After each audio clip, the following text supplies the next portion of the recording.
రైళ్లు జీవితకాలం లేట్ అవుతాయని తెలుసు, మరి విమానాలు కూడా జీవితకాలం లేటుగా నడుస్తాయా? ఒక కాలం నుంచి మరో కాలానికి ట్రావెల్ చేస్తాయా? ఈ ఘటన గురించి తెలిస్తే మీరు నిజంగా ఆశ్చర్యపోతారు. అదెలా సాధ్యమనే సందేహాలు కూడా మదిలో మెదులుతాయి. ఈ అంతుచిక్కని మిస్టరీ ఘటన గురించి, దాని వెనుక దాగిన వాస్తవాలను తెలుసుకుందాం. 1954లో జర్మనీలో బయలుదేరిన శాంటియాగో ఫ్లైట్ 513 విమానం సుమారు 35 ఏళ్ల తర్వాత 1989లో బ్రెజిల్లో ల్యాండ్ అయింది. అందులో ఏ ఒక్కరూ ప్రాణాలతో లేరు. పైలట్తో సహా అంతా చనిపోయి అస్థిపంజరాల్లో మారిపోయారు.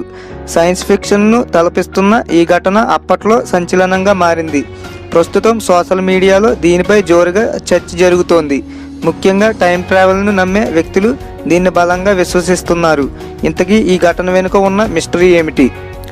అది 14 నవంబర్ 1989 వీక్లీ వరల్డ్ న్యూస్ అనే పత్రిక ఓ సంచలన వార్తను ప్రచురించింది. 35 ఏళ్ల కిందట మిస్ అయిన ఫ్లైట్ 513 విమానం అక్టోబర్ 12, 1989లో బ్రెజిల్లోని ఫోర్టో అలెగ్రే విమానాశ్రయంలో ల్యాండ్ అయినది. అందులో 92 అస్థిపంజరాలు ఉన్నాయని ఆ వార్తలో పేర్కొంది. ఫ్లైట్ 513 రికార్డులను పరిశీలించగా ఆ విమానం 1954 సెప్టెంబర్ 4న పశ్చిమ జర్మనీలోని ఆచెన్ విమానాశ్రయం నుంచి బయలుదేరినట్లు ఉంది. ఆ విమానం గాల్లోకి ఎగిరిన కొన్ని గంటల్లోనే అట్లాంటిక్ సముద్రంలో కుప్పకూలింది. అయితే ఈ విమానం మళ్ళీ 1989లో ల్యాండ్ కావడం ఆశ్చర్యం కలిగిస్తోంది. ఇది ఆదిత్య 369 సినిమా తరహాలో ఒక కాలం నుంచి మరో కాలానికి వెళ్ళి ఉంటుందని పలువురు పరిశోధకులు అభిప్రాయం వ్యక్తం చేస్తున్నారు. దీనిపై పారానార్మల్ పరిశోధకుడు డాక్టర్ సెల్స్ అటెల్లో స్పందిస్తూ ఆ విమానం తప్పకుండా టైం ట్రావెల్లోకి ప్రవేశించి 1989లోకి ప్రవేశించి ఉంటుందని తెలిపారు. ఈ ఘటనపై జర్మనీ ప్రభుత్వం తమ ఏజెంట్ల ద్వారా విచారణ జరిపిందని ఆ పత్రిక వెల్లడించింది. ఈ ఘటనపై వివరాలను తెలిపేందుకు నిరాకరించారని పేర్కొంది. బ్రెజిల్ విమానాశ్రయ వర్గాలు ఈ విషయాన్ని ధృవీకరించాయని తెలిపింది.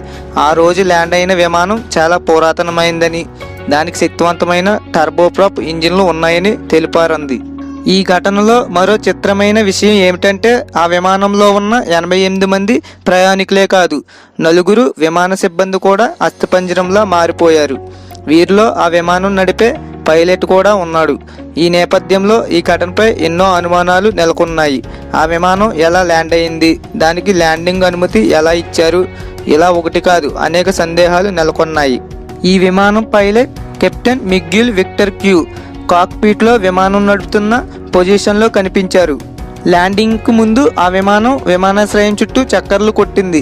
ఆ విమానం గురించి మాకు ఎలాంటి సమాచారం లేకపోవడంతో గందరగోళం ఏర్పడింది. ఆ తర్వాత విమానం తానంతటా అదే ల్యాండ్ అయింది.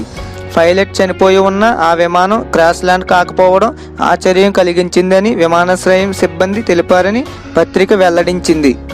ఐర్విన్ ఫిషర్ అనే విలేకరి రాసిన ఈ వార్త అప్పట్లో సంచలనంగా మారింది.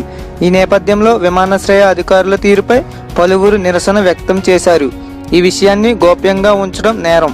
ఆ విమానంలోని ప్రయాణికుల వివరాలు తెలుసుకుని ఆ సమాచారం వారి బంధువులకు పంపించండి అంటూ పలువురు ప్రభుత్వానికి విజ్ఞప్తి చేశారు. అయితే ప్రజల భయాందోళనలకు గురవుతున్నారనే ఉద్దేశంతోనే ప్రభుత్వం ఈ వార్తను ధృవీకరించి ఉంటారని మరికొందరు చెబుతున్నారు.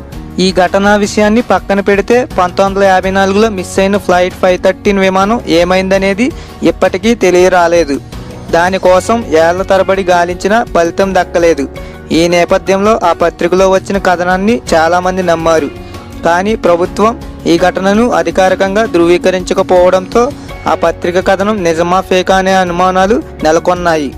అప్పట్లో కొన్ని పత్రికలు సంచలనాల కోసం ఇలాంటి వార్తలను సృష్టించేవని, ఆ పత్రిక కూడా ఈ వార్తను సృష్టించి ఉండవచ్చనే అనుమానాలు ఉన్నాయి. 2014 మార్చి నెలలో మిస్ అయిన మలేషియా ఎయిర్లైన్స్ విమానం 370 ఆచూకీ ఇప్పటికీ తెలియరాలేదు. దీంతో చాలామంది అది కూడా టైం ట్రావెల్లోకి వెళ్ళిపోయి ఉండవచ్చని సందేహాలు వ్యక్తం చేస్తున్నారు. నా ఎక్స్ప్లెనేషన్ కనుక మీకు నచ్చినట్లయితే లైక్ అండ్ షేర్ చేయండి. ఇలాంటి మరిన్ని వీడియోస్ కోసం నా ఛానల్ని సబ్స్క్రైబ్ చేసుకోండి. నేను పెట్టిన వీడియో మీకు వెంటనే నోటిఫికేషన్ రూపంలో రావాలంటే సబ్స్క్రైబ్ పక్కనున్న బెల్ ఐకాన్ని క్లిక్ చేయండి.